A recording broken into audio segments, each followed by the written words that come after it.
আমার নবীর মায়া মেনা বলেন, বাবা মুহাম্মদ তুমি কি ধুনা, তোমার দাদা বাড়িতে আসলে কে তোমার কান্দাইছে আমি বিচার করাবো। এমনি সময় আমার নবী মায়ের গলায় ধরে চোখের পানি ছেড়ে ছেড়ে কান্দে, মা মা গো, এই জগতের কেউ আমার কান্দায় নাই, কেন তুমি কান্দতেছো মা গো? আমার বয়সের ছেলেরা বাবার কোলে উঠলো, বাবা আদর করে দুই গালে চুমাইলো, পকেট থেকে খেজুর খুরমা দিল, আমি সকলের দিকে তাকাইলাম কিন্তু সবাই বাবার কোলে গেল গো, আমার বাবা কই, আমার বাবা কই, আমার একবার কোলে নিল না। আমার আল্লাহ বলেন, বন্ধু কেঁদো না গো, এতিম বানাইয়া পাঠাইছি, তারপরেও তোমারে দেখবো এতিম বলে উনি দুনিয়ার মানুষ তোমারে ভালোবাসে, এতিম করে পাঠাইলাম, তারপরেও এতিম বলে যদি তোমাকে দুনিয়ার কেউ ভালোবাসে গো, আমি আল্লাহ কথা দিলাম এই ভালোবাসার বিনিময় আমি আল্লাহ তাদের জীবনের গুনাহগুলো মাফ করে দিব। এই দেশ ছাড়তে হবে বাবারা ভাইয়েরা, আসুন কিছুদিনের জন্য দুনিয়ায় আছি, কবে জানি কার মৌতের চিঠি আসে। এখন তো হঠাৎ আসে, হঠাৎ একটা শব্দ এখন সারা দেশে আছে, সেই শব্দটা জানি হঠাৎ মরলে কি কয়, কি কয় স্টুক করছে, স্টুক। মুরব্বী বাবার আছেন, আপনাদের আমলে স্টুক ছিল? এখন স্টুকের কারণ কি? বাটফারি বেশি, সিটারি বেশি। এই বাটফারি আর সিটারিয়ে বাতাস দূষিত হয়ে গেছে, এই জমিন আপনাদের আমাদের ভার বহন করতে পারছে না, বিদায় এখন চট করে স্টুকে ধরে বাতাস নষ্ট দূষিত হয়ে গেছে, জমিন আমাদের এই পাপ বহন করতে পারছে না, বিদায় স্টুক। দেখবেন বেশিরভাগ স্টুক আমরা দেশে বেশি, উন্নতশীল দেশগুলোতে যায় দেখেন তাদের মধ্যে স্টুক নাই, খুব কম। তার কারণ কি? তারা বিজাতি, তাদের কোনো ধর্ম নাই, তাদের একটা ধর্ম যেটা মুসলমানদের ছিল, তাদের জীবনে কেউ মিথ্যা কথা।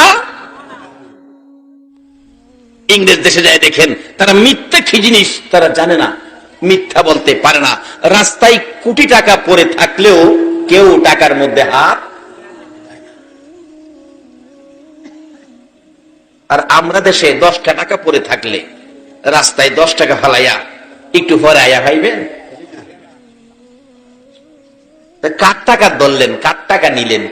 রাসূল হাদিস শরীফে বলেছে, এক নলা খাবার যদি কারো পেটে হারামের থাকে 40 দিন পর্যন্ত একটা সেজদাও কবুল হবে না।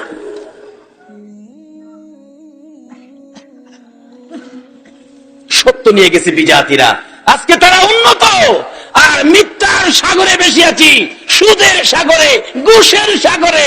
এই জন্য আজকে আমরা বিশ্ব জুড়ে আমরা গৃহীত, আর তারা সত্য নিয়ে তারা আজকে উন্নত। আসুন, আমাদের একটাই সম্পদ, আমরা মুসলমান, আমরা ইসলাম ধর্ম গ্রহণ করেছি। ইসলাম শব্দের অর্থ কি হবে? সবাই বলুন কি হবে? শান্তি। আজকে কি আমরা শান্তিতে আছি? কেন নাই তার কারণটা বের করে আনতেছি, একটু লম্বা হয়ে যাইতেছে, আপনাদের কষ্ট হইতেছে? বাবারে একটা দিন কষ্ট করেন, কারণ একদিন এই পৃথিবীতে আমরা ছিলাম না, আর একদিন আমরা পৃথিবীতে কেউ থাকবো না। আগে যারা আসছিল তারা চলে গেছে, আমরা যারা আছি আমাদেরও যাওয়ার বিষয়ে পড়ছে, শুধু ফ্লাইট ডেটটা বাকি রয়েছে। কবে জানি মসজিদের কোনার থেকে 4 পায়া ফ্লাইট আপনার উঠানে আইসা নামবে, আপনাকে সাদা কাফন পরায়া, মাথার মুড়ি পায়ের মুড়ি বাইদা এই বিমানের মধ্যে উঠায়া আতর সুরমা দিয়ে আপনাকে সাজায়া দিবে। যে বিমান আপনাকে নিয়ে রওনা হইলে আর কোনদিন এই বাড়িতে আসবে না। যত দামি বাড়ি হোক, যত বড় বাড়ি হোক, যত দামের বিছানাই হোক, আপনাকে এই বাড়িতে আর আনা হবে না। তাই সে অবস্থানের আগে আমরা এখন কি করতে হবে? ইসলামটা আমরা বুঝি নেই, নবীর আদর্শটুকু বুঝি নেই। আমার নবী বলতেছেন, চাচা গো, একদিন আমারে মায়া করছিল, সেই দিনটা কোনটা? আপনাদের কষ্ট হইতেছে না তো? মা ডেকে ডেকে বলেন, বাবা কান্দিস না, আমি বিচার করাবো। কি ব্যথা বলো? মা, আমার ব্যথা হলো নাই নাই বাবা নাই, আমি বাবার কোলে উঠতে পারলাম না। আমেনা ছেড়ে দিলেন বাবাকে, মোহাম্মদকে ছেড়ে দিয়ে বললেন, ও বাবা মোহাম্মদ, এই ব্যথায় কাঁদলে আমারও তো কান্না সেরে, আমিও তো অল্প বয়সে স্বামী হারা হয়েছি, নাই তোর বাবা তো জগতে নাই। কানতে কানতে দাদার কাছে গেছে, দাদা গো আমার বাবা কই, আমারে খবর দেখাইয়া দেন, খোঁজ দেখাইয়া দেন। দাদাও কান্দে, নাতি আমারও আদরের ছেলে ছিল তোর বাবা আব্দুল্লাহ, আমার বড় আদরের ছিল, ছোট ছেলের প্রতি আদর বেশি হয়ে যায়, আমিও তো কান্দি, তোর বাবা তো এই জগতে নাই, এ খোঁজ আমি তোকে দিতে পারবো না। আমার নবী সেই বয়সে মা যখন বাবার খোঁজ দিল না, দাদা ও বাবার খোঁজ দিল না, আবার নবী বিকাল বেলা কানতে কানতে মক্কা নগরীর সবচেয়ে উঁচু পাহাড়ের উপরে উঠেছে। পাহাড়ের উপরে দাঁড়াইয়া দাঁড়াইয়া শিশু নবী কান্দে, সামনের দিকে তাকাইয়া তাকাইয়া ডাকে, বাবা বাবা গো বাবা, কোথায় লুকাইছো? আমি তোমার সন্তান ডাকতেছি, আসো না একবার আমারে কোলে উঠাইয়া নাও না। নিচে দিয়া যাচ্ছিল আবু জাহেল, কোত্থেকে জেনে আসছে। পাহাড়ের উপরে একটা বাচ্চা ছেলে কাঁদতেছে। আবু জাহেল কয়, আমার একটু মায়া হয়েছিল ওদিন। ডাকতেছে, কে তুমি? পাহাড়ের উপরে ডাকো, একটু পরে ভাগ ভাল্লুক বাহির হইলে খেয়ে ফেলবে। আবু জাহেলের ধারণা আমরা নবীরে বাঘ ভাল্লুকে খেয়ে ফেলবে, আপনাদের ধারণা কি? আরে বাঘ ভাল্লুকে নবীরে খাইব দূরের কথা, নবীর উম্মতেরই তো খাইবার ক্ষমতা কখন খাইতে পারে না? যখন আমানু দুখুলু ফিস-সিলমি কাফার মধ্যে ঢুকেছে। কিভাবে? সামনে আসতেছে। আমাদের গ্রামে একজন কারি সাহেব ছিলেন, ওনাকে মশা পর্যন্ত ধরতেন না। উনি বলতেন, বাবারে যত মশাই হোক আমারে মশার ভিতরে শোয়াইয়া দে, মশা আমাকে ধরবে না। যার চরিত্রে কোনো অন্যায় নাই, যার চরিত্রে সামাজিক কারো সাথে মিথ্যা কথা নাই, যার চরিত্রে এক ওয়াক্ত নামাজ মিস নাই, যার চরিত্রে সুদ নাই, ঘুষ নাই, শুধু ছিল আল্লাহ আর শুধু ছিল রাসূল, ওই ব্যক্তিটা আমাদের গ্রামের বড় মসজিদে জুমা পড়াতেন এবং ঈদগার ইমামতি করতেন। যে ইমামতি উনার অনুপস্থিতি, উনার মৃত্যুর পরে সেই দায়িত্ব আল্লাহ আমাকে দিয়েছেন। তারপর থেকে আমি ইমামতি করি আমার গ্রামের ঈদগার মাঠে। উনি মৃত্যুবরণ করলেন, মৃত্যুর আগে কোনদিন ওনাকে একটা মশা পর্যন্ত কামড় দেয় না। এটা আমাদের দেশের ঘটনা। আর যারা আল্লাহকে রাজি করে আল্লাহর ওলি হয়েছে, নবীর ভালোবাসা দিয়ে সাহাবীরা সমাজে নেমেছে, জঙ্গলার ভাগ ভাল্লুক পর্যন্ত এই নবীর উম্মতের গায়ে হাত দিতে সাহস পায় না। আজকে এই শান্তির অবস্থান ছেড়ে দিয়ে সাধারণ জিনিসের জন্য আমরা অশান্তির আগুনে ঝাঁপ দিতেছি।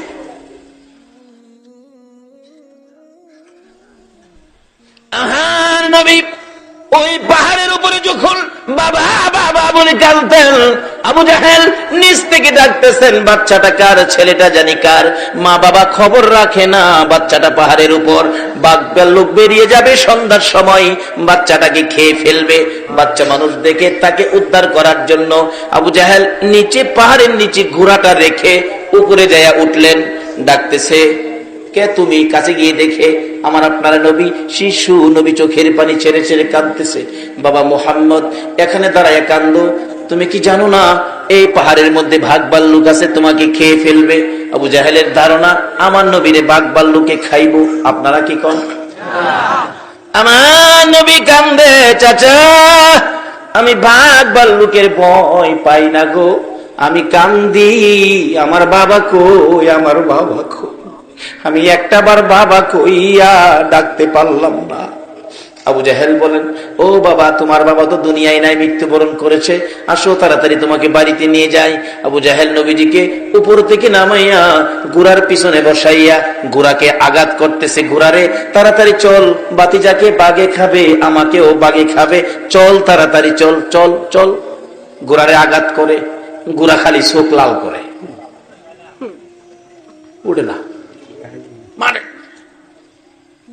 চামড়া ফাইটে গেছে আঘাতে, রক্ত ছিটা ছিটা বাহির হয়। ঘোড়া দুইটা সামনের পাও আকাশের দিকে বাড়ায়, চোখের পানি ছাড়ে, ডাকতেছিল, প্রভু গো, আমি তো একটা ঘোড়া, আমি একটা পশু, আমি তো কথা বলতে পারি না আবু জাহেলের সাথে। প্রভু, আমার একটু জবান খুলে দাও তোমার বন্ধুর পরিচয়টুকু দেওয়ার জন্য। আমার আল্লাহ বলেন, ঘোড়া রে, যার উসিলায় কুল কায়নাত বানাইলাম, এই নবীর পক্ষে কথা বলতে চাইছস, যা, আমি আল্লাহ তোর জবান খুলে দিলাম। যেই নবীর পক্ষে গেলে গুরার জবান খুইলা দেয় গো, এই নবীর পক্ষে গেলে আমরা কি শান্তি পাইতে পারি না? গুরা যদি জবান খুলতে পারে, জবান পাইতে পারে, আমরা কি শান্তি পাইতে পারি না? জবান তো খুলে গেল ঘোড়া। ঘোড়া মাথাটা পিছনের দিকে ঘুরাইয়া ডাকতেছে, রে আবু জাহেল। ওহন ঘোড়া মানুষের মতো কথা বলতেছে আবু জাহেলের দিকে তাকাইয়া, বলুন আবু জাহেলের মাথা ঠান্ডা না গরম? হায় হায়, কি কই রে? ও আবু জাহেল, আমারে কতগুলো আঘাত করলি, দেখ কত জায়গায় চামড়া ফাইটা রক্ত পড়তেছে। আবু জাহেল রে, তারপরও আমি উঠি না রে। ও আবু জাহেল শুনো, আরো যদি মারতে মন চায় মার, আমি মারি খাইয়া জীবন দিতে রাজি রে আবু জাহেল, কিন্তু পিছনে বসাইছস ইনি আখিরি নবী রে, ইনি কুল কায়নাতের নবী রে, রাহমাতাল লিল আলামিন নবীর পিছে বসাইয়া তুই সামনে বসে আমারে মারবি যাওয়ার জন্য। আমি গুরা বলে দিলাম রে, আমার জীবন যাবে, আমি সামনে যাব না। যতক্ষণ পর্যন্ত শিশু নবীকে সামনের বাগে না বসাবি, তুই পিছনে না যাবি, আমি গোরার জীবন যাবে, আমি সামনে যাব না। আবু জাহেল কই, ভাতিজা দেরি করা যাবে না, ভাগের ভয়, তাড়াতাড়ি সামনে আসো। সামনে আসলে গোরা এক দৌড়ে বাড়িতে পৌঁছাইয়া দিলেন। আবার আব্দুল্লাহ কলিজার টুকরা, নয়নের মণি, আমার আপনার নবী শিশু মুহাম্মদকে ওই আবু জাহেল পৌঁছাইয়া দিলেন আমেনার কাছে। আবু জাহেল বলতেছেন, আমেনা গো, তোমার ছেলেকে পাহাড় থেকে আমি নিয়ে আসছি, যদি তোমার ছেলেকে আমি না নিয়ে আনতাম, জংলার বাঘ তোমারে খেয়ে ফেলতো। আমেনা মুস্কি মুস্কি হাসে। হাসো তুমি? ছেলেরে খেয়ে ফেলতো আর তুমি হাসো? আমেনা বলেন, ও আবু জাহেল, আমার এই ছেলেরে জংলার বাঘে খাবে না। বলো কি, তুমি দিয়ে আরো বড় কথা কও রে আবু জাহেল। বড় কথা বলি কেমনে শুনো, এই সন্তান যেদিন আমি আমিনার পেটে ছিল রে, আমি বাড়ির সামনে দাঁড়িয়ে ছিলাম, একটা জংলার বাঘ দৌড়ে এসে আমার পায়ে সালাম করেছে, আমি আখিরি নবীর মা বলেছে। যেই নবীর মা হইলে জংলার বাঘে সালাম করে রে, এই নবীর গায়ে জংলার বাঘ হাত দেয় না। বহু আলোচনা এখানে ছিল, লম্বা হয়ে যাবে, রাখলাম এখানে। বলতেছিলাম, আমার নবী ডাকে, চাচা গো, আপনি তো জানেন আমি কি কষ্ট করেছি, নিজেই পাহাড় থেকে নামায় এনেছিলেন, আমি বাবার ব্যথায় কাঁদছিলাম, আর আজকে আমাকে শেষ করে দেওয়ার জন্য আপনি গর্ত করেছেন। চাচা, এই কাজটা কি ভালো করেছেন? বাবা, ভালো করি নাই, আমাকে উঠাও। চাচা, উঠাবো, কালিমাটা পড়লে তোমাকে উঠাবো। না চাচা, আমি উইটা পড়বো। আমার নবী নিচের দিকে হাত দিলেন, চাচা কালিমা উইঠা পড়বে। আসলে কি সেই পড়বে? নিচের দিকে চাচা পড়ে আছে গর্তের ভিতরে, নবী উঠানোর জন্য নিচের দিকে হাত দিলেন আর ডাকতেছেন, চাচা উপরের দিকে হাত বাড়ান। আমার আল্লাহ বলেন, জিবরাইল রে, আমার বন্ধু যেখানে হাজির হয়েছে আর বাকি টাকি থাকবে না। হাতের সাথে হাত মিলে গেছে, আল্লাহু আকবার বলুন। হাতের সাথে হাত মিলে গেছে, টান দিয়ে উপরে উঠাইছে। চাচা কালিমাটা পড়েন। হ্যাঁ, বালু যারে জামাত থেকে, বালু যারে কই, ভাতিজা এত বড় জাদুগির তুমি, আমি আগে জানি না।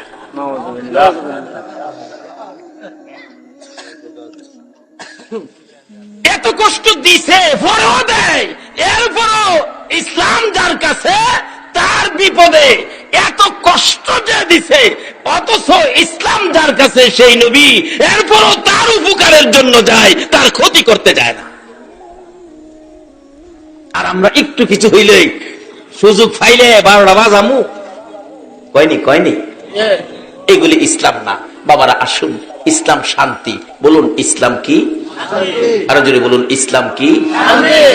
ইসলাম শান্তি। এটা লন সমাজে প্রচার করি, এটা লন রাষ্ট্রে প্রচার করি, এটা লন বিশ্ব জুড়ে আমরা আবার পরিচয় করে দেই। ইসলাম সন্ত্রাস নয়, ইসলাম বোমাবাজ নয়, ইসলাম শান্তি। কিভাবে? ওই আদর্শটা লন ফুটিয়ে তুলি। ইসলামে পুরাপুরি দাখিল হয়ে, যারা ইসলামে পুরাপুরি দাখিল হয়েছে তাদের জীবনী তুলে ধরুন।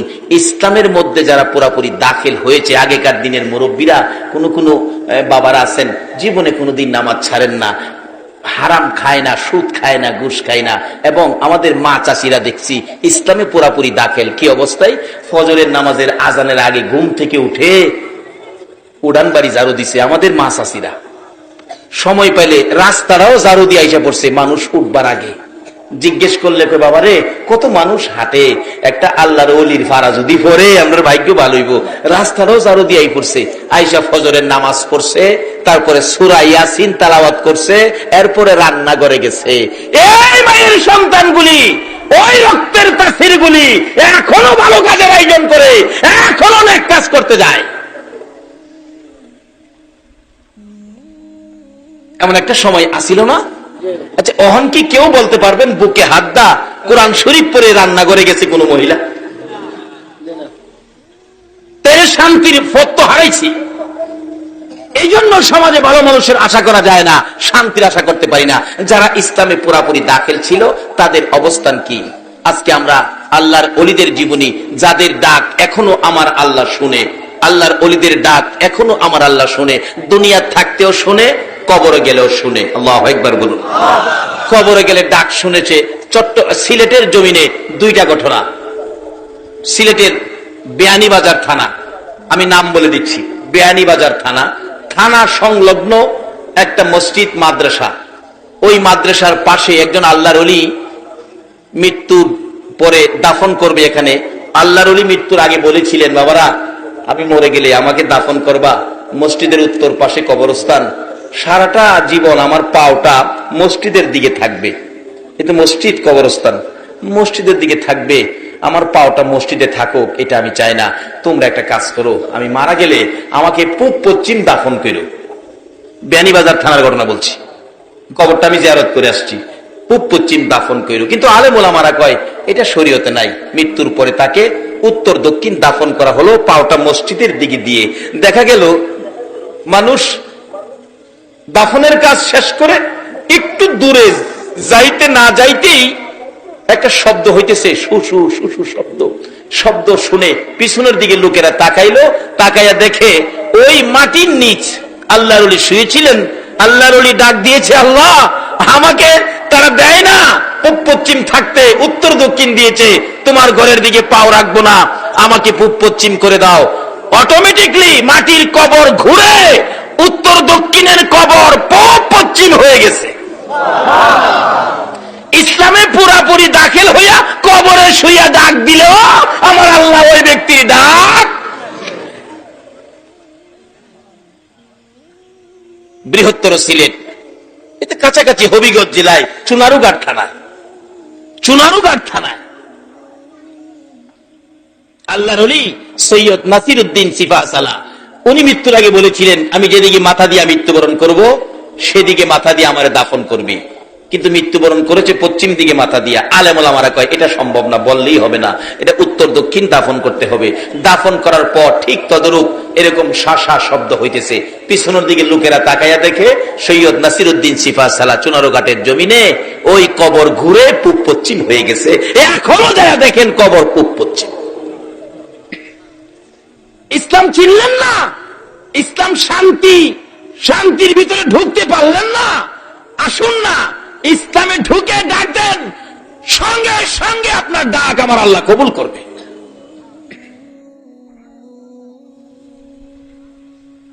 এটা বাংলাদেশের ঘটনা বললাম। আসুন ভারতে যাই। ভারতের উত্তরপ্রদেশ নিজের চোখে দেখে আসছি, কারো কাছে শুইনা না। ভারতের উত্তরপ্রদেশ, জায়গাটার নাম শফিপুর। এক আল্লাহর ওলি বলেছিলেন আমাকে মৃত্যুর পরে মাটির নিচে দাফন করিস না, মাটির উপরে রাখবি। হুজুর মাটির উপরে রাখলে কথা বাড়াইস না, আমি যা কই তা শুনিস। মৃত্যুর পরে লাশটা কাফন পরাইয়া জানাজা শেষ করে মাথার মুড়ি পায়ের মুড়ি বান্ধা মাটির উপরে রেখে দিলেন। একটা আলগা কাঠের হালকা একটা বাক্স দিয়া ঘুরে ফেরেছে, আলগি দিলেই লাশ। নিজের চোখে দেখে আসছি। খাদেমকে জিজ্ঞেস করলাম, খাদেম সাহেব এই লাশটা কতদিন যাবত মাটির উপরে?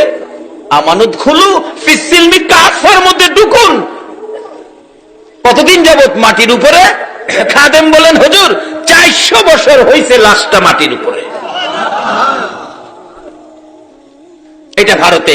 চলুন আমরা একটু ইরাকে যাই, যে ইরাকে গাউসে পাকের মতো অলি ঘুমিয়েছে, যে ইরাকের জমিনে ইমাম হুসাইন মাতাবিহীন এই হুসাইনের ভড়ি কারবালার জমিনে শুইয়াছে, আর পাশে শুইয়াছে 6 মাসের শিশু আলী আসগর। এই ইসলামকে দুনিয়াতে রাখতে যায় 6 মাসের শিশু আলী আসগর পর্যন্ত কলিজা ছেদ্র করে কারবালার জমিনে ঘুমিয়েছে। ইরাকের জমিনে যান, এক আল্লাহর অলি আরেক অলির কবরের পাশে তা হাইজা দিয়েছে, পাশে দাঁড়ায় দেখতেছে এখানে আল্লাহর অলি শুইছে। ডাকতেছে, আল্লাহ তোমার নবী কইছে অলিরা বলে মরে না, ইন্না আউলিয়া আল্লাহ লা ইয়ামুত, অলিরা কখনো মরে না। যদি জীবিত থাকে আমি একটু দেখতাম, প্রমাণ করতাম জীবিত আছে কিনা। কবরের পাশে দাঁড়ায়, ইরাকের ঘটনা।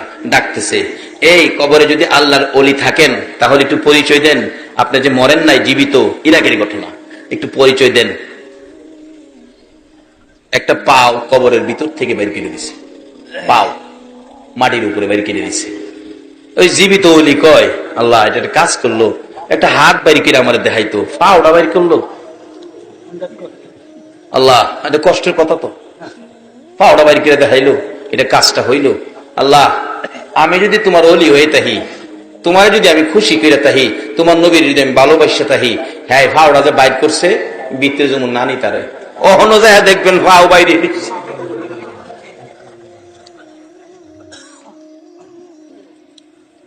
লিবিয়ার জমিনে এক মহিলা রাস্তা দিয়ে যাচ্ছে, এক যুবক তার নজর ভালো না, মহিলার দিকে আসতেছে, মহিলাটার ইজ্জতের উপর হামলা করবে। ওই মহিলাটা দৌড়াইয়া বড় কবরস্থানের পাশে গিয়ে ডাকতেছে, আল্লাহ এই কবরস্থানে কি তোমার একটা প্রিয় বান্দা নাই আমার ইজ্জতটাকে হেফাজত করতো, যে এই কবরের পাশে দাঁড়ায় এভাবে ডাকতেছিল। ওই যুবকটা কাছে আসার মাত্রই এই কবরের মাঝখান দিয়ে এই পর্যন্ত হাত বাহির করে বলতেছে, এই লম্পট মহিলার গায়ে হাত দিবি, তোর অস্তিত্ব রাখবো না। এই যুবক দৌড়াইয়া নিজের জান বাঁচাইলেন, এখন পর্যন্ত হাত বাহির হয়ে রয়েছে। আজকে এই ইসলামের মধ্যে আমরা কেন ঢুকতেছি না পুরাপুরি ভাবে? এই ইসলামের মধ্যে পুরাপুরি ঢুকেছে আল্লাহর ওলিরা। আল্লাহু আকবার বলুন। কিভাবে ঢুকবেন? ইসলামে ঢুকতে হলে সুদ খাইতে পারবেন না, ইসলামে নাই। নামাজ ছাড়তে পারবেন না, ইসলামে নাই। ঘুষ খাইতে পারবেন না, আরেকজনের ক্ষতি করতে পারবেন না, ইসলামে নাই। মিথ্যা কথা বলতে পারবেন না, ইসলামে নাই। আজকে যারা এই আচার আচরণ ছিল তাদের সন্তানগুলো ভালো মানুষ হয়েছে, আল্লাহর ওলি হয়েছে, নামাজি হয়েছে, আলেম উলামারা হয়েছে। আজকে আল্লাহর ওলি গাউসে পাকের জীবনী খুলুন, গাউসে পাকের বাবা আপনাদের আমাদের মতো একজন মানুষ ছিলেন, আবু ছালে জঙ্গি মুসা একজন মানুষ ছিলেন, কিন্তু তার চরিত্র ছিল ইসলামের মধ্যে পুরাপুরি ভাবে দাখিল। এই জন্য কত বড় একটা সন্তান পেয়েছে আল্লাহর ওলি আব্দুল কাদের জিলানী রহমাতুল্লাহ আলাইহি। কত বড় সন্তান, কত পাওয়ারফুল সন্তান, কত ক্ষমতা। গাউসে পাক যেটার জন্য হাত বাড়াইতেন, গাউসে পাকের হাত আমার আল্লাহ কোনোদিন খালি দিতে পারেন না। কেন? ইসলামের মধ্যে দাখিল ছিল তার বাবা। এই রক্তের মধ্যে সুদ ছিল না, গুদ ছিল না, হারাম কোন জিনিস রক্তের মধ্যে ছিল না। তার বাবার জীবনী খুলুন, অল্প যুবক বয়স, বিয়ে শাদী করে নাই, নামাজ ছাড়ে নাই এক ওয়াক্ত। গাউসে পাকের বাবা আবু সালে নামাজ ছাড়ে নাই। আপনাদের মতো যুবক নামাজ পড়তে যাবে, উজু করবেন জিলান নদীতে, দেখে পানি দিয়া একটা ফল বাইশা যাইতেছে গা। ফল দেখে কয় পেটে খিদা আছে, ফলটা তো নষ্ট হয়ে যাইব, নষ্ট হইলে কি লাভ হইব, আমি খাই লাই পেটে খিদা। ফলটা খাইছে, খায়া উজু করতে গেছে, বিবেক বাধা দিছে, কার ফল খায়া উজু করতেছস? আরেকজনের ফল খায়া উজু করলে কি লাভ হইব? এই চরিত্র আমরা আছে না? দেখবেন ফুলাফান বন্ধ গেছে, বন্ধের থেকে আরেক বেটার ক্ষেতের কাঁচামরিচ লইছে, কাঁচামরিচ লিয়ে না গড়ে ঢুকতেছে। মা কই কি আনছস? কাঁচামরিচ। মা কই ভালো হয়েছে বাজান, শাক রান্তাম বই দিছে। মার উচিত ছিল দুইটা থাপ্পড় দেওয়া। তুমি কার কার জমিন থেকে আনছো কাঁচা মরিচ? কিন্তু মা থাপ্পড় দিল না, মা কি করলো? আর তাই না ঘরে নিল। আরেক বেটার ক্ষেতের পেঁয়াজ লয়েছে ফোলা, মা জিগাই কি আনছোস? 1-1.5 কেজি হেই দিব লয়েছি। কই তাড়াতাড়ি বড় আয় বেটা, আলুর ভর্তা বানাইতাম, 2টা হেজ পাইতেছি। এই যে আরেক বেটার ক্ষেতের পেঁয়াজ খাইলেন, আরেক বেটার ক্ষেতের কাঁচামরিচ খাইলেন, 40 দিন পর্যন্ত একটা সেজদাও আপনার কবুল হয়েছে না। গাছে পাখির বাবা আরেকজনের গাছের ফল খায়া চিন্তা করতেছে নামাজ পড়লে কি লাভ হইব, আগে ফলের মাফ লই আই। যাইতেছে ফলের মাফ আনতো, যাইতে যাইতে যাইতে যাইতে যাইতে যাইতে যাইতে যাইতে বহু দূর গিয়া দেখে নদীর পারে একটা বাগান, ভাবতেছে এটাতেই বাইসে গেছে। এক বেটা বুড়া মানুষ বই রইছে, বাবা হাও দূরি আমার মাফ করে দেন। আরে কি এর মাফ? আপনার গাছের ফল মনে হয় ফানিটা বাইসা গেছে, সম্ভাব্য আপনার বাগানের, আমার মাফ করে দেন, আমি জিলাম থেকে আইছি ফলটা খায়া। বুড়া বেটা বেটা বাগানের মালিক তো আমি না, আমি মাফ দিতাম না, আমি অর্ধেক। বাহি মালিক হইল দরবেশ আব্দুল্লাহ ইবনে সুয়াইমি, যার নাম ভিতরে বাড়ি, তাই নাকি? গেছে, চাচা আমার মাপ দেন, আমি আপনার গাছের ফল খাইয়া লেছি। দরবেশ আব্দুল্লাহ ইবনে সুয়াইমি কই বেটা গাছের ফল খায়া মাপ চায় না, আর তুই জিলামতে ফানিতে ফল খায়া মাপ নিতে আইছস, তাইলে এই বেড়ালা কি খারাপ হইব না ভালো হইব? ভালো হবে। কয় না খারাপ হইব না ভালো হইব? আচ্ছা, এমন একটা ভালো ছেলে সমাজের মানুষ মেয়ে বিয়া দিতে গেলে খুঁজে না, ছেলেরা নি ভালো, ছেলেরা নি ভালো।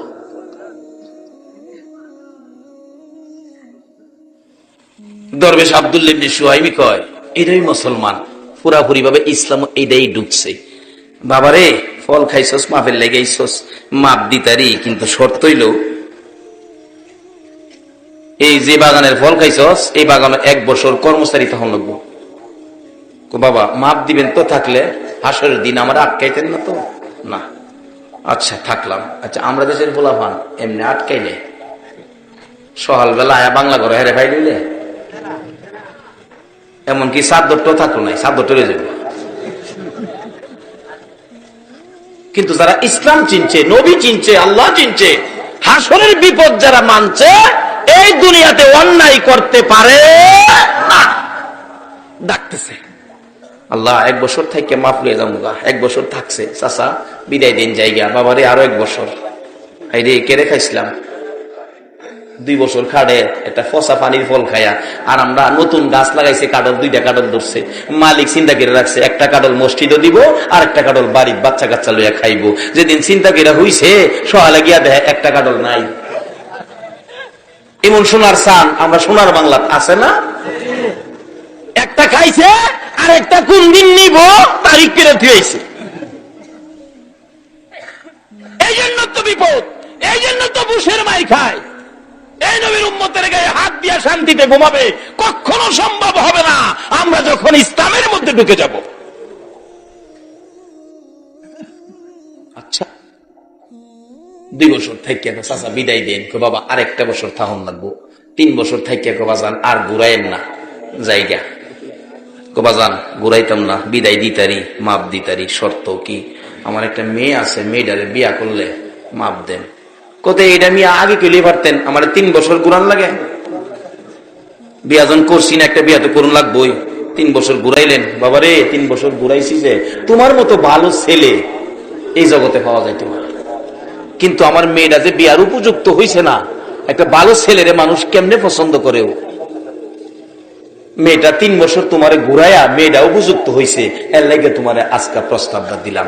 আচ্ছা বাবা দেন, দেরি করেন না, 3 বছর ধরে বাড়ি যাই না, তাড়াতাড়ি করেন। বাবা দি মুজে শর্ত আছে কি? আমার মেয়ে পেলাম সোহ দেহে না। আরে কোন কি কহ, কানেও শুনে না, কত কইতারে না, হাত তো পারে না, চেহারার রং ও বেশি সুবিধা। 5 নাম্বার হাজির করছে সামনে। আল্লাহর ওলি গাউসে পাকের বাবা চোখের পানি ছেড়ে দিছে। মা কেন গো, এই পানির ফল আমি খেয়েছিলাম, আজকে আমার উপর কত বিপদ চেপে গেল। বাবা এই 5টা খাও। আচ্ছা এই বিয়াটা যদি করি হাসরের দিন আমারে আটকাইতেন না তো? হাসরের চিন্তা করেছেন, একজনও এখানে নাই। নামাজ পড়ি, নামাজ পড়তে যাই, মসজিদে নামাজ পড়ি, মনটা থাহে জমির মধ্যে। মসজিদে নামাজ পড়ি, মনটা থাকে দোকানের মধ্যে। মসজিদে নামাজ পড়ি, মনটা থাকে ছেলেমেয়ের দিকে। এই নামাজ কেউ পড়েন নাই, মসজিদে আসরের নামাজ শেষ করে এই মোনাজাত কেউ করেন নাই। আল্লাহ আল্লাহ গো, আসর নামাজ পড়েছি, মাগরিব পর্যন্ত হায়াত আছে কিনা জানি না। মাগরিব পর্যন্ত যদি আমার হায়াত না থাকে, আসরের নামাজের উসিলায় আমারে মাফ করে দাও। মাগরিব পর্যন্ত হায়াত আছে, মাগরিব পড়ছেন, হাত বাড়ান। আল্লাহ গো, এসা পর্যন্ত বাঁচবো কিনা জানি না। এসা পর্যন্ত যদি আমি না বাঁচি, মাগরিবের উসিলায় আমারে মাফ করে দাও। পারবেন? এই দোয়া করছেন কেউ বলতে পারবেন? বাবারা এইদিকে আসেন, মাথার কালো চুল সাদা হয়ে আসতেছে। এই জমিনটা ছেড়ে দিতে হবে। কান্দে, আল্লাহ মরে তো যাব, হাসরে বিপদে পড়ব। চোখ নাই, হাঁটতে পারে না, কানে শুনে না, কথা বলতে পারে না, চেহারার রং সুবিধা না। 5 নাম্বার সামনে হাজির করছে আল্লাহ। আল্লাহ গো, 5 নাম্বার মেনে নিলাম, দুনিয়ার বিপদের শেষ আছে, আখেরাতের বিপদের শেষ নাই। আল্লাহ গো, দুনিয়ার বিপদ মেনে নিলাম, আখেরাতে যাতে বিপদে না পড়ি। ও চাচা আবু সালেহ, আমি রাজি রাজি। বিয়া পড়ায় দেন। বিয়া পড়ায় দিছে। শ্বশুর বলতেছেন, আবু সালেহ আপনি বাংলা করে বসেন, আপনার বিবি সাহেবা আসতেছে। মাথা চুলকায়। আল্লাহ গো, খইলেও হাত তারে না, আইব কেমনে বুঝি না। আল্লাহ গো, বুঝবি ব।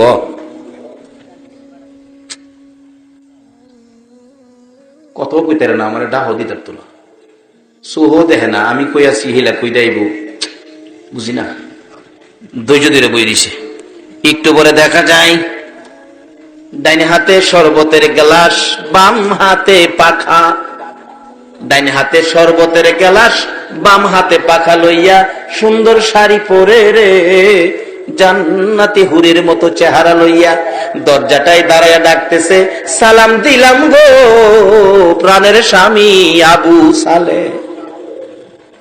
কোন করতে আল্লাহর ওলি গাউসে পাক কইছে, ওখানে আমরা সমাজের কোন বিবি আছো বইলা গিয়া জামাইরে সালাম দেয়? এটা মাথা নোয়া বইছে, 3 জনে ডাকতে সুজাই করতে পারে না।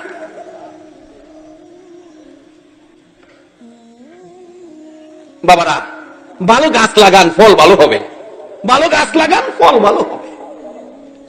ডাকতেছে দরজায় দাঁড়াইয়া, সালাম দিলাম গো প্রাণের স্বামী আবু সালেহ, সালাম দিলাম। ওয়ালাইকুম সালাম। একবার তাকায়া আর তাকায় না, মাথা নিচে দিয়ে লাইছে আবু সালেহ। আল্লাহ গো, কোন বিপদে পড়ি? বলছে নাম্বার 5, এখন দিছে লাইছে নাম্বার 1। এই বিপদে পড়তে রাজি না। আবার কয় যখন স্বামী কইছে, স্বামী যখন কইছে একটু জিগায় দেখি, মাথা নিচে দিয়ে ওই চায় না। বোন, ও বোন আপনার নাম কি? জবাব দেন, আমার নাম উম্মুল খয়ের ফাতেমা। নামে মিলছে, বিয়া পড়ার সময় নাম কয় না, ইমুকের মেয়ে ইমুক নাম, নামে মিলছে। আপনার বাবার নাম কি? দরবেশ আব্দুল্লাহ ইবনে সুয়াইমি। বাবার নামেও মিলছে, কিন্তু এই যে 5 নাম্বার কইলো, এই নাম্বার একটাও মিলছে না। কাপড়টা বললে বাইরিয়া যায় না। সেই রয়েছে উম্মুল খয়ের ফাতেমা, একটা কথাও কয় না। সেই রয়েছে স্বামী দি জায়গা, বাড়ির সামনে শ্বশুর। জামাই বাবু কই যান? আপনি আমার জামাই কইেন না, আপনি আমার লগে ভন্ডাভন্ডি করছেন। কইছেন একটা, দিছেন আর একটা। শ্বশুর ডাকে, বাবারে, শ্বশুর মুরব্বী মানুষ, এইভাবে কথা বলিস না। শ্বশুর বাবার জায়গায়। আবু সালেহ, আমি একটা বলে আর একটা দেই নাই, যা বলেছি তা তোকে দিয়েছি। কই দিলেন? বলেছেন চোখে দেখে না, কানে শোনে না, কথা বলতে পারে না, হাঁটতে পারে না, চেহারার রং সুবিধা না। আমি দেখি কথা বলতে পারে, আমাকে সালাম দিলেন। আমি দেখেছি চোখ আছে, আমার দিকে মায়ার নজরে তাকিয়ে রইছে। আমি দেখেছি আমি যা বলেছি কথার জবাব দিছে, কানে শোনে। আমি দেখেছি চেহারার রং পূর্ণিমার চাঁদের মতো, 2টা পাও হাইটে হাইটে আসছে। এবার বলতেছেন দরবেশ আব্দুল্লাহ ইবনে সুয়াইমি, আবু সালেহ, তোমার মতো ভালো ছেলের জন্য আমার উম্মুল খয়ের ফাতেমারে রেখেছি। দরবেশ আব্দুল্লাহ ইবনে সুয়াইমি ডাকতেছে, আবু সালেহ, এই মেয়ে উম্মুল খয়ের ফাতেমা 5 নাম্বার বলেছি শুনো। কেন বলেছি? হাঁটতে পারে না। আমার মেয়ে বালেগা হওয়ার পর থেকে কোনদিন এই পাও দিয়া হাইটা বেগানা পুরুষের সামনে যায় না। আবু সালেহ কোনদিন আমি বলেছি কথা বলতে পারে না, এই মুখ দিয়ে বেগানা পুরুষের সাথে কথা কয় না, কোনদিন এই কান দিয়ে বেগানা পুরুষের কথা শুনে নাই, এই চোখ দিয়ে বেগানা পুরুষ দেখে নাই। রে আবু সালেহ, আমার উম্মুল খয়ের ফাতেমার চেহারার রং কালো না সাদা, কোন বেগানা পুরুষ জীবনে কোনদিন দেখে নাই। সেই জন্য এই 5 নাম্বারের কথা বলেছি। রে আবু সালেহ, যা যা বাবা, রাগ হইস না, গুসা করিস না, যা রে যা, আমার উম্মুল খয়ের ফাতেমারে লইয়া বাড়িতে যা, তোর জীবন ধন্য হয়ে যাবে। দৌড়ে আইসা ফাতেমারে লইয়া বাড়িতে চলে গেলেন। ওই মা ওই বাবার সন্তান জন্ম হয়েছে আব্দুল কাদের জিলানী রহমাতুল্লাহ আলাইহি। বলুন, ওই মা বাবার সন্তান আব্দুল কাদের জিলানী রহমাতুল্লাহ আলাইহির পাওয়ার আছে কিনা? আল্লাহু আকবার! কত পাওয়ার! এইভাবে আমানত খুলু ফিস সিলমি কাফার মধ্যে ঢুকেন, কি পাওয়ার দেখেন। একবার গাউসে পাকের বাবা ইমামতি করে বাগদাদের বড় মসজিদে। অনেক সময় ইমাম সাহেব ছোট ছেলে থাকলে হাতের সঙ্গে করে লইয়া যায় না। গাউসে পাক ছোট বাচ্চা পায়জামা পাঞ্জাবি পরাইয়া ইমাম সাহেব বড় হুজুর নিয়ে গেছে আপনার মসজিদে। তো ভিতরে তো নেয় না, বাচ্চা মানুষ বারিন্দায় রেখে গেছে। গাউসে পাক যখন নামাজ শুরু হয়েছে, আব্দুল কাদের জিলানী বাচ্চা বয়স তো, জুতা যা আছে সব জুতারে 2টা টাল দিছে, 2 টাল জমায়া 2টা টাল দিয়া থুইছে। মুসল্লিরা নামাজ শেষ করে আইসা দেখে জুতার 2 টাল। কার জুতা কোনটা এইভাবে কেমনে ছিন্ন করে নিব? মুসল্লিরা তো এক পর্যায়ে রাগ হয়ে গেলেন, এই বাচ্চাটা কার? কে আনছে? ইমাম সাহেব ভাই দিয়েছে, আয়া দেহে বাচ্চা আমার। বাবারে, বাচ্চা তো আমার। এমন বাচ্চাই মানে মসজিদ আনে, কি পেস লাগাইছে কোন তো? আবু সালেহ ডাকতেছে, আব্দুল কাদের তুমি কি করলা, কি করলা তুমি? এবার আব্দুল কাদের জিলানী রহমাতুল্লাহ আলাইহি বলতেছেন, বাবা আমি বেহেশতীদের জুতা একদিকে নিছি আর দুজকিদের জুতা আরেকদিকে নিছি। এটা কে পারে? যারা ইসলামে পুরাপুরি ঢুকেছে, যার মা বাবার মধ্যেও কোনো ভেজাল নাই। ইসলাম ছিল শান্তি। আজকে শান্তির জায়গায় কেন রাখতে পারি না? আমরা নিজেরাই অশান্তির মধ্যে ঢুকে গেছি। ইসলাম অশান্তি নয়, আমরা অশান্তি জড়াই দিছি।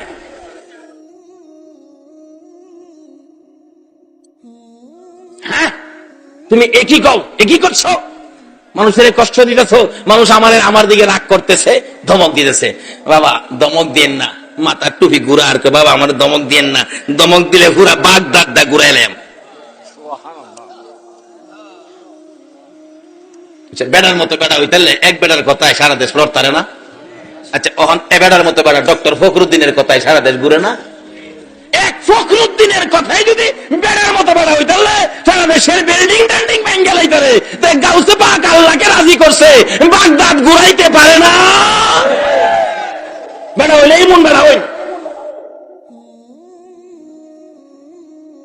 থাফাদা মাথার ধরছে আবু সালেহ। বাবা কি করতেছো? বাবা আব্বা দইরা ফেস লাগাইছেন, নাইলে শিক্ষা দেয় আজগই। যাই হোক, শুরু হলো। আল্লাহকে রাজি করলে, ইসলামে পুরাপুরি ঢুকলে এই কাজগুলি করা মুসলমানদের জন্য অসম্ভবের কিছু নয়। আর এক বেচারা 6টা মেয়ে, পেটে বাচ্চা।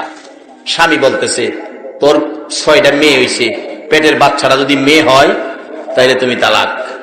এরকম সমস্যা আছে না বর্তমানে?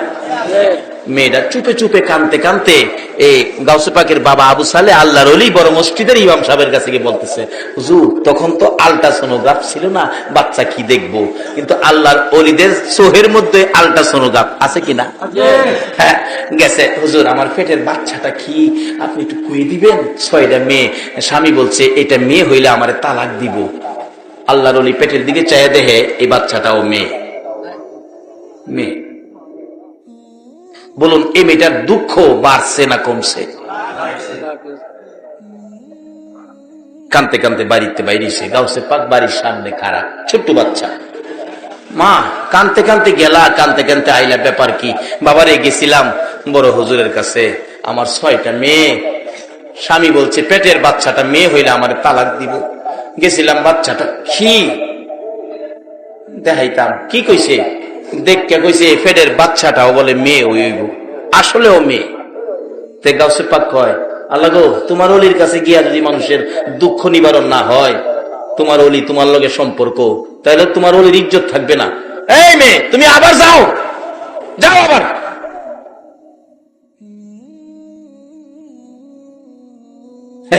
বালা গাছ লাগাইন, গোড়া ভালো হইব, ফল ভালো হইব। বালা গাছ লাগাইন, বেরোর থেকে বাসে যাবো কটিয়ার দি। এক বেচারা আধা বয়স, দাঁড়িয়ে দড়ি কিছুটা পাকছে, আমাদের ইঞ্জিনিয়ার সাহেবের মতো বয়স।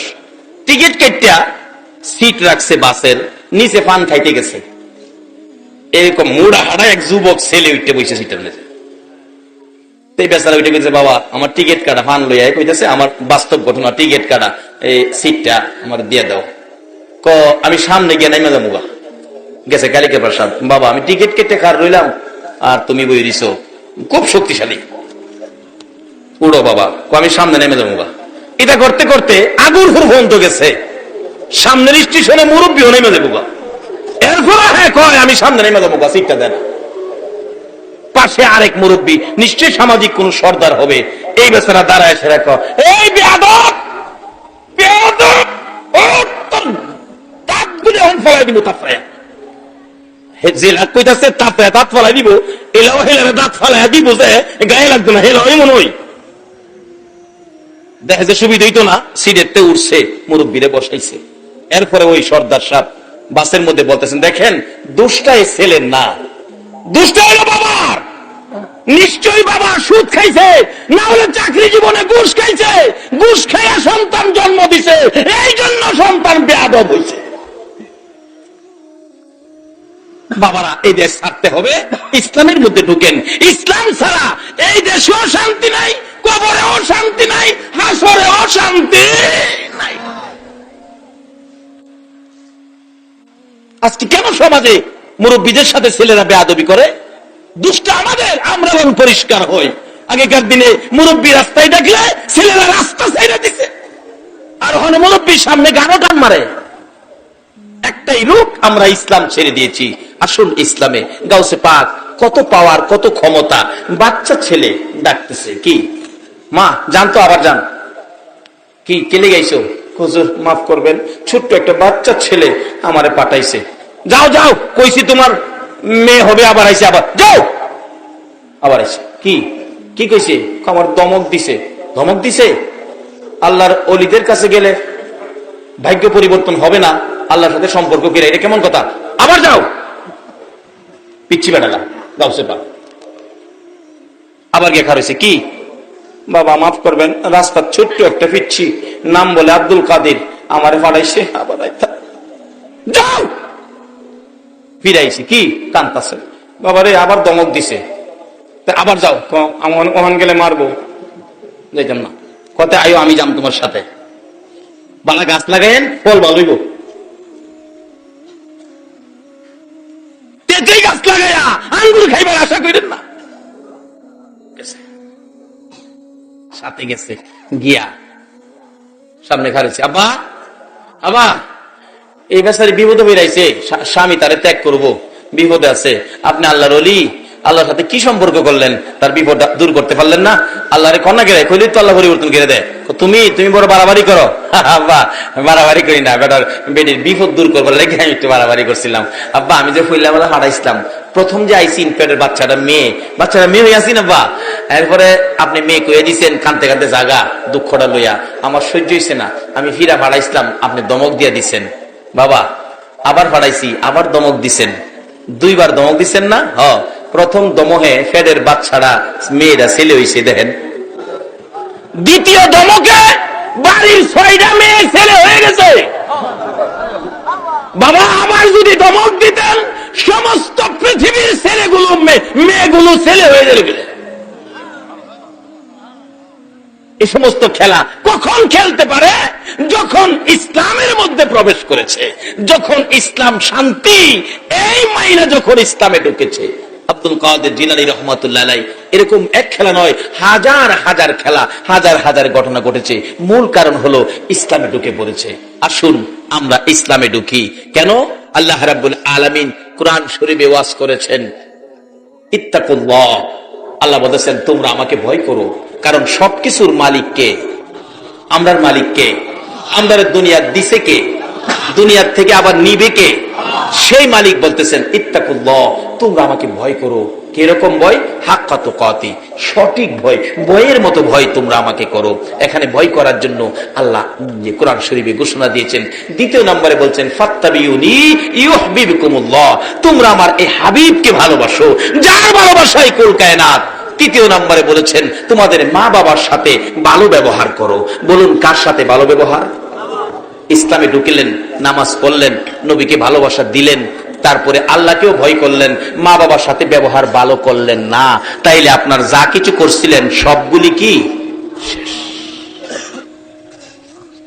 একটা মা যদি খালি হাত তুলে কয় আল্লাহ গো আমার ছেলেটা আমার জাইলে লাইছে, যা ইবাদত করেছেন মক্কা মদিনার ইমাম সাহেব হইলেও আপনার ইবাদত গুলো শেষ হয়ে যাবে। এমন একটা ফাউন্ডেশন প্রত্যেকের ঘরে ঘরে, যে মার পায়ের নিচে জান্নাত। রাসূল বলেছেন মায়ের পায়ের নিচে জান্নাত। আসুন সেই মা কেমন মা? বাস্তবে আসুন, মার পায়ের নিচে যে জান্নাত, জান্নাতের একটু আরাম, আয়েশ, নমুনা, শান্তি মার কুলের মধ্যে পাওয়া যায়। দেখবেন বাচ্চা কানতেছে, চাচি কুলে নিচে কান্দে, দাদি কুলে নিচে কান্দে, খালাম্মা কুলে নিচে কান্দে, ফুফু আম্মা কুলে নিচে কান্দে, কারো কুলে কান্দা থামে না। মা দেখবেন দৌড়াই আসছে, তোরা কারারে দে আমার বাবারে আমার কুলে দে। যেই খালি মা কুলে নিছে, বলুন বাচ্চার কান্দা এখন কি আর আছে? কেন? মার কুলে যে একটা জান্নাতের শান্তি আছে। সেই মা বাবার খেদমত করুন, মা বাবার মনে দুঃখ যাবে, এই কাজ আমরা যেন কেউ না করি। আসুন ইসলামের মধ্যে ঢুকি। ইসলাম শান্তি, সমাজকে বুঝায়, দেশকে বুঝায়, মানুষকে বুঝায়। ইসলাম শান্তি, ইসলাম কোনোদিন কারো ক্ষতি করতে দেয় না। ইসলাম নিজে ক্ষতি হইলেও অন্যকে কষ্ট দেয় না। আসুন সেই ইসলাম আমাদের কাছে নবী কষ্ট করে এই ইসলাম আমাদের কাছে দিয়ে গেলেন। আমরা ইসলামে ঢুকি, দুনিয়ার শান্তি আমাদের জন্য হবে, কবরের শান্তি আমাদের জন্য হবে, হাসরের শান্তি আমাদের জন্য হবে। আল্লাহ আমাদেরকে সেই ইসলামে পুরাপুরি ভাবে ঢোকার তৌফিক দান করুক। সকলে বলুন আমিন। আসুন, রাত্র অনেক হয়ে গেছে, আমি দোয়া করব যে আল্লাহ এত রাত পর্যন্ত আকাশের অবস্থা ভালো রাখলেন, আমরা সে আল্লাহকে ভয় করব, সে আল্লাহকে খুশি করার মতো কাজ করব। যে নবীর ভালোবাসায় এত কিছু করেছেন আমার আল্লাহ, সেই নবীকে আমরা ভালোবাসবো। আল্লাহ আমাদেরকে সেই শক্তি, সেই তৌফিক দান করুক। সকলে বলুন আমিন। আসুন, যেই নবীর উপর আমার আল্লাহ নিজে দুরুদ ও সালাম প্রেরণ করে, আমরা সকলে সেই নবীর উপর একটু দুরুদ ও সালাম মদিনা পাঠাই দেই। এই নবীর উপর দুরুদ ও সালাম পড়তে রাজি আছেন? কিন্তু সকলে পড়ে না, পড়বে না। যারা ইমানদার তারাই পড়বে, যেহেতু আল্লাহ ইমানদারদেরকে ডাকছেন ইয়া আইয়ুহাল্লাযীনা আমানু সাল্লু আলাইহি ওয়া সাল্লিমু তাসলিমা। ইমানদার যারা, আসুন সেই নবীর উপর একটু দুরূদ ও সালাম মদিনা পাঠায় দেয়। ইয়া নবী সালাম আলাইকা, ইয়া রাসূল সালাম আলাইকা, ইয়া হাবিব সালাম আলাইকা, সালাওয়াতুল্লাহ আলাইকা। বালাগাল উলা বিকামালিহি, কাশাফাদ দুজা বিজামালিহি, হাসনাতে জামিউ খিসালিহি, সাল্লু সাল্লিমু ইয়া কওম বাল সাল্লু আলা সাদরিল আমিন, মুস্তাফা মা জা ইল্লা রাহমাতাল লিল আলামিন। একটু সবাই ডাকুন, যার প্রেমে কুল কায়নাত, ইয়া রাসূলুল্লাহ ইয়া হাবিবাল্লাহ ইয়া রাসূলুল্লাহ ইয়া রাসূলুল্লাহ ইয়া রাসূলুল্লাহ। আমার মৌতের নিদান কালে থাকিয়ে নবী গো আমার শিয়রে, আমার মৌতের নিদান কালে থাকিয়ে নবী গো আমার শিয়রে, দেখিব আপনাকে দুই নয়ন ভরে, ইয়া রাসূলুল্লাহ ইয়া হাবিবাল্লাহ ইয়া রাসূলুল্লাহ ইয়া হাবিবাল্লাহ। বাবারা ভাইরা আসুন, অতি খুশি হলাম এই গ্রামে পাড়া দিয়ে। এক ভাই বললেন, হুজুর আমাদের এই গ্রামে অনেক শিক্ষিত আছেন, অনেক উপরস্থ অফিসার আছেন, আসলে পরিবেশ দেখে আচার আচরণ দেখে বুঝে ফেলেছি একটা গ্রামে কোন গ্রাম পাওয়া যায়, যেমন আমাদের গ্রামে কত কিছু। কবি আলাউদ্দিন আলাজাদ, যারা শিক্ষিত ওনাকে চিনেন, দেখেন পত্রিকায় আসছে গত কয়েকদিন আগে, ওনার বাড়ি রামনগর গ্রাম, আমার গ্রাম। টাকার মধ্যে আছে খুরশেদ আলম গভর্নর, ওনার বাড়ি আমার গ্রাম। বইয়ের মধ্যে পান বীর শ্রেষ্ঠ মতিউর রহমান, ওনার বাড়ি আমার গ্রাম। এর মধ্যে সেনাবাহিনীর অফিসার, পুলিশ অফিসার অনেক। আসলে এই গ্রামে শিক্ষিত থাকলে গ্রামের পরিবেশই অন্যরকম হয়। সেজন্যই রাসূল বলেছেন জ্ঞান অর্জন করো। মূর্খ বন্ধুর চাইতে জ্ঞানী শত্রু ভালো, রাসূল বলেছেন জ্ঞান অর্জন করো। আমরা সামাজিকভাবে বলি মূর্খ বন্ধুর চাইতে শিক্ষিত শত্রু ভালো, কারণ শিক্ষিতরা কোনোদিন মানুষকে চিরধ্বংস করে দিবে এটা কেউ চায় না। কাজী শিক্ষার প্রসার এখানে বেশি। এক ভাই বললেন চট্টগ্রামে থাকে, যে আপনাদেরকে হাম শুনাইলেন, অনেক শিক্ষক চট্টগ্রামে, এই গ্রামের আল্লাহ এই গ্রামকে, আশপড়শী গ্রামকে, এখানে দুইটা গ্রাম উল্লেখ করা হয়েছে, চিলোরা পূর্ব, অম্বরপুর, দুইটা গ্রাম এই মাহফিলের জন্য পরিশ্রম করেছেন, স্কুলের পক্ষে টাকা পয়সা সাহায্য সহযোগিতা করেছেন। যারা এই কাজে জড়িত আল্লাহ তাদেরকে নেক হায়াত দেখ, সকলে বলুন আমিন। আর যদিও আলোচনা করছি, অনেকের মনে দুঃখ যেতে পারে, বাবারে দুঃখ গেলেও জ্বর আইলে অনেক সময় তিতা ট্যাবলেটও খাওয়ান লাগে। এই রোগটা দূর করতে হবে, কারণ এই দেশে থাকার জন্য আমরা কেউ আসি নাই। আগে যারা আসছিল কেউ থাকে নাই, আমরা যারা আসি আমরাও কেউ থাকবো না। কাজে আসুন ইসলামের মধ্যে ঢুকে আখিরি নবীর উম্মত হইয়া কবরে যায়। যে নবীর উম্মত কবরে গিয়াও বেড়াগিরি দেখাইতে পারে, মাতবুরি দেখাইতে পারে, ক্ষমতা পায় কবরে গিয়াও, আসুন সেই নবীর উম্মত হই। যারা আয়োজন করেছেন তাদের বংশধর যারা কবরে, আল্লাহ যেন তাদেরকে মাফ করেন, দোয়া হবে। আপনারাও যারা উপস্থিত, আপনাদের ময় মুরব্বী কবরে আছেন, এখানে মা নাই, মা হারা মানুষ আছেন না প্যান্ডেলের ভিতরে? মা কার কার নাই একটু হাত তুলুন তো দেখি। মা আমারও নাই, দেখছেন অনেকের মা নাই। আচ্ছা এই মা কি আর জীবনে এই দুনিয়ায় আশা করতে পারেন? বাবা নাই এমন মানুষ আছেন না? বাবা নাই মা নাই এমন যারা আছেন, আপনারা একটু পকেটে হাত দেন মা বাবার জন্য। আপনার আম্মা আছে? আল্লাহু আকবার, মুরব্বী বাবার বয়সের, ওনার আম্মা আছেন। বাবারে অসুস্থ হইলেও তবু আম্মা আছেন, আম্মা কুইয়া ডাক দিয়ে আম্মার পাশে বসতে পারেন। যে মার চেহারার দিকে তাকাইলে আল্লাহর কসম একটা কবুল 7টা উমরা হজের সওয়াব দেয়া দেয়। আমার মা অসুস্থ, মানুষে বলে খতমে সাফা পড়ান আপনার মার জন্য। আমি বলি না, খতমে সাফা পড়াইলেই তো আমার মার মৃত্যু হয়ে যাবে। একটা দিন যদি বেশি থাকে আমি হাজার হাজার হজ আমি রোজগার করব, এই মার জন্য খতমে সাফা পড়াবো না। শুধু দোয়া করেছি আল্লাহ আমার মাকে সুস্থ করে আরামের হায়াত দাও। কাজী হায়াত না থাকলে থাকবে না। মা হারা মানুষ, বাবা হারা মানুষ আছেন, যদি মুরব্বীর মতো মা দুনিয়ায় থাকে, এও আপনারা দোয়া চান মা যতদিন বেঁচে থাকে কবুল হজের নেকি আপনার আমল নামায় আসবে। তাই মা হায়াতে আছে, বাবা হায়াতে আছে, বেঁচে থাকুক, সে উদ্দেশ্য এই মাহফিল কোরআনের পক্ষে, রাসূলের ভালোবাসায়। পকেটে একটু হাত দেন, হুজুর মায়ের জন্য বাবার জন্য দোয়া করবেন। আমরা এই মাহফিলে শরীক হব, যারা এই মাহফিলের আয়োজন করেছে আমরা তাদের পাশে দাঁড়াবো। একটু পকেটে হাত দেন তো, দেখেন কার পকেটে কি আছে। মায়ের নিয়তে, বাবার নিয়তে, দাদা দাদি যাদের কবরে, যে দাদা একটু চিৎকার দিলে দাদা দৌড়ে আইসা নাতিরে কোলে নিত, দাদি নাতিরে কোলে নিত, এই দাদা দাদির জন্য, মা বাবার জন্য, বংশের ময় মুরব্বী কবরে তাদের রুহের মাগফিরাতের জন্য